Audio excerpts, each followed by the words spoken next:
Friends எல்லாரும் எப்படி இருக்கீங்க? லைஃப் ஆஃப் ரமீஜா சேனலை சப்ஸ்கிரைப் பண்ணுங்கள், ஷேர் பண்ணுங்கள், நோட்டிஃபிகேஷனை கிளிக் பண்ணிக்கோங்க.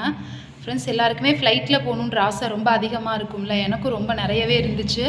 அது ஒரு ட்ரீமாகவே இருந்தது. ஆனால் இப்போ அது இல்லை, சுக்குநூறாக நொறுங்கிருச்சு.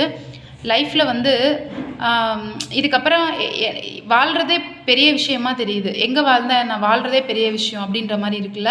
அகமதாபாத் ஃப்ளைட் ஆக்சிடெண்ட்டில் வந்து எவ்வளோ பேர் வந்து இறந்துருக்காங்க. பயணிகள் மட்டும் இல்லாமல் UG college students plus doctors வந்து இறந்துருக்காங்க. பில்டிங்கில் அவங்களுக்கு சம்மந்தமே இல்லை, மரணம் நமக்கு வரும், நம்ம மேலே ஃப்ளைட் விழுக போகுது அப்படின்றது கூட அவங்களுக்கு வந்து தெரியாமல் அன்எக்ஸ்பெக்டடாக அவங்க வந்து இறந்துருக்குறாங்க. எப்படி இறந்துன்றதே தெரியாமல் கண்ணிமிக்கிற நேரத்தில் வந்து அவ்வளோ பேர் இறந்துருக்குறாங்க. இதெல்லாம் பார்க்கும்போது மரணம் நம்ம செருப்பு வாரை விட மிகவும் நெருக்கமாக இருக்கிறது. கோட்டையில் இருந்தாலும் சரி, மரணம் நம்மளை அடைந்தே தீரும். ஒவ்வொரு ஆத்மாவுக்கும் மரணம் நம்மை சுவைத்தே தீரும். ஒவ்வொரு ஆத்மாவையும் மரணம் சுவைத்தே தான் தீரும். அது மட்டும் இல்லாமல் இறைவனுடைய நினைவில் வந்து நம்ம இந்த துனியா வந்து கழிச்சிட்டே இருக்கணும். இறைவனிடத்தை அதிகமாக பாதுகாப்பு தேடிக்கிட்டே இருக்கணும். அதை விட வேறு என்ன நம்மளை வந்து காப்பாற்ற முடியும் அப்படின்ற மாதிரி இருக்குது.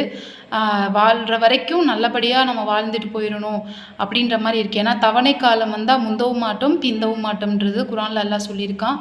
இருக்கிற வரைக்கும் நல்லபடியாக இருப்போம், போகும்போதும் நல்லபடியாக போவோம். எந்த ஒரு கெட்ட மரணம் இல்லாமல், திடீர் மரணம் இல்லாமல் நம்ம நல்ல ஒரு மரணத்தை இறைவனிடத்தில் கேட்போம். மரணம் அடைந்த அனைவர்களுக்காகவும் கண்டிப்பாக நம்ம துவா செய்வோம். எதிர்காலத்தில் இது மாதிரி நடக்காமல் இருக்க இறைவனிடத்தில் உலக மக்கள் எல்லாருக்கும் நம்ம கண்டிப்பாக பாதுகாப்பு தேடுவோம். அஸ்ஸலாமு அலைக்கும்.